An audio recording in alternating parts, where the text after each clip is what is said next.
got a big one Saturday. Kentucky's obviously Kentucky. They got really talented players. You know, we've played some good bigs. You know, you go through Sissoko at Michigan State, played UConn, played Gonzaga with Timmy. They've played three of the best bigs in the country. Now we've got returning National Player of the Year. So we've had a little bit of experience playing bigs. We haven't been totally successful with all of them. Obviously, we lost 2 of those 3 games I just listed. So we got to do a little bit better job. I think Charles will be better. We got to have more than Charles ready to go against them. You know, in the past couple of years, Kentucky maybe hasn't shot the ball as well as maybe this year. That's not an issue. They're leading the SEC in three-point percentage, so you know we can't let their shooters get off. Cason Wallace is playing really well for them. Severe Wheeler, in my opinion, makes their offense go. He kind of gets in the lane and creates offense for the other guys, and he's shooting the ball a lot better. You know, he's fairly selective with his threes, but he's shooting 42% from 3. You know, Livingston's a really good freshman. You know, him and Brandon, kind of their 3-man. Brandon's our 3-man. You know, 2 really good freshmen will be going at it. So I'm looking forward to the game. You know, we've had big games here. I think this one will be as big as any this year. You know, this is a big game against a team that was picked to compete for a national championship, and it's an SEC play. If we're trying to compete for an SEC championship, this is a game that's at home that we need to figure out a way to win, and it's not going to be easy. They're a good team. Kentucky fans are getting a little restless with this team. Is this a different Kentucky team that you're used to seeing? I mean, that's part of being at Kentucky. I think if they're not number 1 in the country, I think the fans get a little restless. So I mean, this is a good team. What have they lost? 3 games this year? 4? Yeah. I mean, to me, they played a good schedule. They're good. I mean, I think they fixed some of their. You know, I think they were upset they didn't have enough shooting before. Now they're leading the SEC in three-point percentage. So I don't. They're spoiled. It's probably like Alabama football fans, to be honest with you. Like, we're not in the college football playoffs, and everybody's upset and act like it's a bad year. And we're probably. I mean, shoot, I don't know what the final football polls were, but after I watched those 2 games previous, it looked like we might be in the top 3 or 4 teams in the country still, and people are upset around here. Well, Kentucky's not in the top 3 or 4. People probably upset there. They're a really good team, though. Yeah, I think they're the number 4 offensive rebounding team in the country. What's going to be the points of emphasis there for you guys to win there? Yeah, they are. I mean, they're and you know what, their offense is actually really good. If you go to KenPom right now, their offense is ahead of our offense. So, you know, not quite sure what their fans are restless about, because I think their offense, you look at their effective field goal percentage, it's high because they're making shots. Like I said, they're leading the SEC in three-point percentage.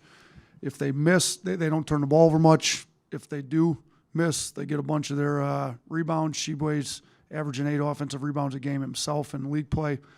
So our points of emphasis have been, you know, we got to keep them off the glass. If you can't keep them off the glass, we're going to be in some trouble. If we're expecting like Charles or Clowney or Pringle to be able to keep Sheboy off the glass one-on-one by themselves, it's going to be a long night for us. We got to have guards and wings get in, help rebound the ball on the defensive end. Like, it's got to be a 5-person effort. And we had 9 offensive boards ourselves against Ole Miss. Sheboy's had a game in SEC play where he had 9 himself, and he's averaging 8. So, you know, their offense is right now, if you look at KenPom, more efficient than our offense. So we've got a lot of work to do defensively. We've got to keep them out of transition. They've got more transition opportunities than we've had this year, so they play fast. They get on the old boards, and they've got some guys that can make shots. I mean, yeah, and we tried to recruit some of these kids. I mean, you know, Cason Wallace is really good. He played with Ryland Griffin in high school. He's shooting the ball really well, playing great for him. But, you know, transfer from Illinois State, we tried to recruit him. He's shooting the ball well for him too. I mean, they went after shooters like we went after shooters, and they were able to get some pretty good shooters. Yeah, Chuck obviously wasn't going to tell us the plan around Bediako, but what kind of makes a challenge, guarding a guy, stopping a guy like that, that usually outworks everybody else on the floor? Yeah, I mean, I'm not going to tell you the plan either, to be honest with you. If you don't think they're watching this press conference, you guys are a little mistaken. But we obviously don't want him to get a bunch of touches. I mean, the more he catches the ball deep in the post, the more problems it's going to be for us. So limiting his touches is a big deal. Once he gets it, I think Charles has done a decent job guarding him. If he didn't get it too deep, the issue is, when you say you want to limit his touches and then you front him, well, if you front him, then you're opening up a bunch of offensive rebounds. So if you stay behind him so you can box him out better, then you got a double. Well, they do have pretty good shooting. You look at Wheeler's shooting 42%. Case and Wallace is, about 45%. Toppin hasn't made a ton of threes, but he can make jumpers. Livingston can make a shot. Reeves off the bench, is shooting the ball really well. So they've got a good team. Honestly, I think their issues this year have been a lot more on the defensive end. People want to make something of their offense. I think their offense hasn't been apparently a few games that they've struggled a little bit offensively. I think some of their losses, though, have been more defensive issues. And I think they've got the athletes to guard, and I think they'll probably be pretty motivated coming in here with what we're ranked, and it's typically the other way around where Alabama would be the unranked team and they'd be the ranked team. So my guess is they're going to have a chip on their shoulder. That certainly helps with the defensive end. Hey, Coach, I know you followed the analytics very closely. Is there some times when Sheboy is kind of getting into a rhythm and he's playing low on the block where you're just saying, hey, if he's shooting twos, we're not worrying about their shooters kicking out threes? Is that something that you're willing to live with, having him have a big day on the stat sheet? Yeah, that's definitely something we've talked about because, giving up open threes to guys shooting over 40% from threes is not a recipe for success. I mean, it's easy math. 40% from threes, 1.2. If you're giving up 1.2 points per possession, you're going to lose the game. So, if Sheboy's scoring half his points in there, that's a 1.0. The issue is if he misses, he's getting his own miss a lot too. So you don't want him in there, and he's an adequate passer. I wouldn't say he's a great passer, but he's definitely adequate. So you've got to be careful with doubling. I mean, I watched the end of the Purdue-Ohio State game last night. I mean, Edey's a little different than Sheboy, but Edey's one of those bigs that if you're going to play him one-on-one, it's hard to stop him one-on-one. So they throw the ball into Edey. Ohio State doubles. He throws it out. They bang a three. They win the game. It's kind of you got to have different. I also think good players, smart players, you give them the same dose of everything the whole game, they start to figure it out. So we're going to have to – we've got different options that we'll have to go to and see how he reacts to each of them. You don't mind, I'm going to jump back to the Ole Miss game really quick. There was this kind of a silly moment early in the game where Ole Miss takes a shot. The ball gets wedged in the side of the rim. You got 3 or 4 guys go to the other end, think it's a turnover. Brandon Miller knows what's going on. He's like, guys, what are you doing?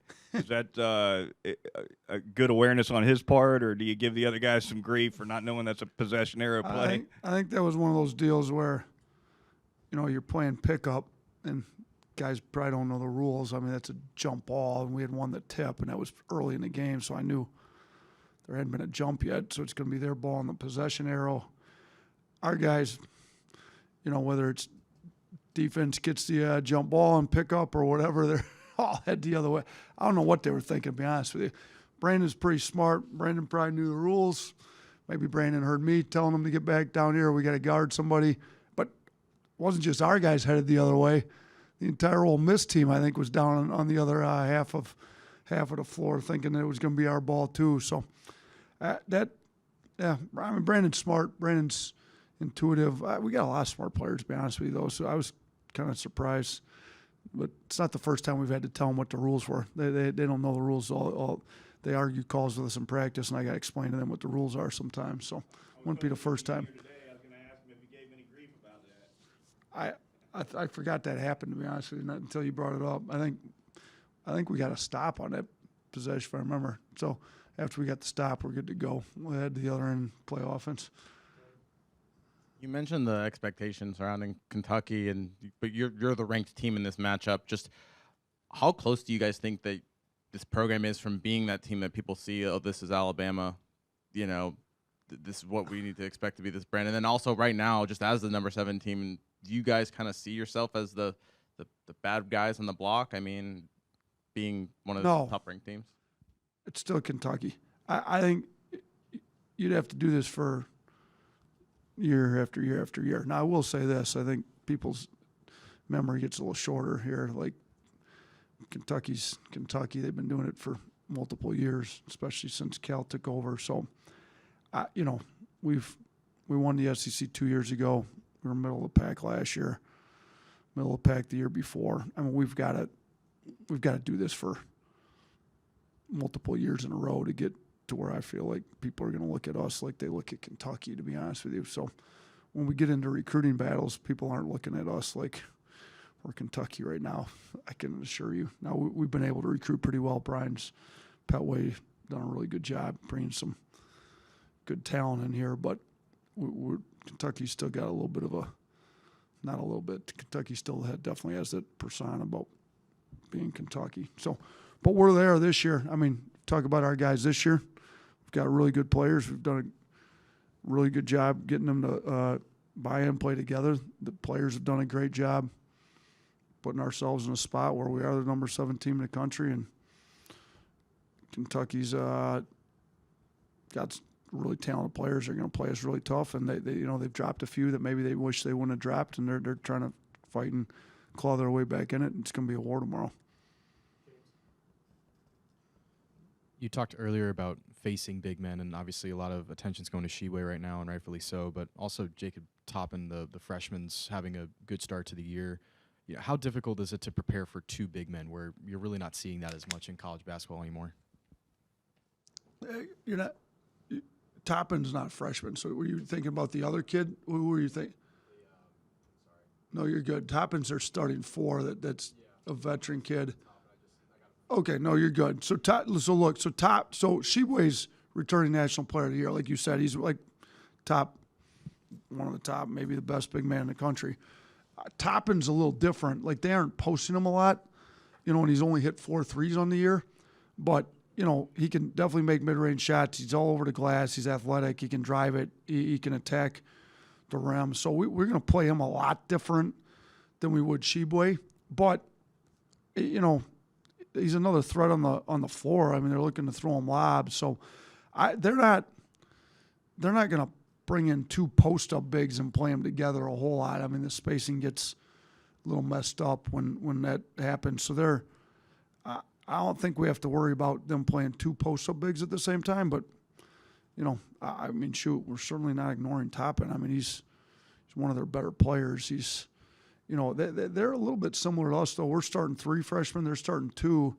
And their freshmen are, you know, Sheway's obviously the player of the year last year. But Case and Wallace's numbers are as good as anybody on their team, you know, and then Livingston's playing really well for them, too. So they've got a really good starting group. They only played 7 guys last game, though. So, you know, you got Reeves off the bench. You know, I don't know if Frederick will play again or not. And, you know, it's hard to tell whether Lance Ware didn't play last game. So they when they're healthy, they're a little deeper, but they didn't use much depth last game. So we'll see how many bigs they actually end up playing here this game. Hey, Coach. Charles got the hard hat last week despite fouling out. Obviously, his efforts were important in winning last week. But how can he kind of find that happy medium and still play that elite defense, but still also be available late in the game when you're obviously going to need him against you? Listen, when he fouled out, I thought a couple of those calls were questionable. They were worse than questionable, if you want my opinion on it. I think he got a little, I thought he went straight vertical on a few of them. And if you look at his fouls, it wasn't from guarding the post. They were like helping guards got beat. So what, you know, he has to help at that point. If the guard gets beat, he's anchoring the paint inside. Like, You know, if he steps up and jumps straight up and down and goes vertical, that's what he's supposed to do. He's a shot blocker. I didn't think he was bad, like swinging down. You know, now one or two of them he needs to play in his stance a little bit better, stay in front of the ball and be squared up, because if he gets turned a little bit, they tend to call fouls on the defense. But look, he may get in foul trouble. I mean, he's got to do what he's got to do to anchor the defense. He's got to go protect the rim. He's got to block a shot. He's got to do it with the best form, everything we've taught him on staying vertical. If he does all that and they still call foul on him, that's out of his control and he can't do anything about it. Like, is what it is. That's why, you know, he's also in foul trouble at Mississippi State. And Pringles stepped up, played 20 minutes, and was great for us. We've got to have multiple bigs ready to go. Sheboy obviously picks up a lot of fouls, so Charlie's going to have to guard him. Pringle's going to have to guard him. Clowney may have to guard him. None of them are going to be as strong as Sheboy is. Most guys Sheboy plays against aren't as strong as he is. So we're going to have to use, you know, we're going to have to bring some help. We're going to have to double him. We're going to have to use our quickness, athleticism, get around him some. Charles can use his length to try to make him score over him. So different guys are going to give him different looks. But Charles has to do what Charles does best for us, and that's protect the rim and kind of anchor our defense. And if he ends up picking up a foul here or there, or 4 or 5 fouls, it is what it is. But he's got to do what he does best for us. Thanks, Coach. All right, thanks.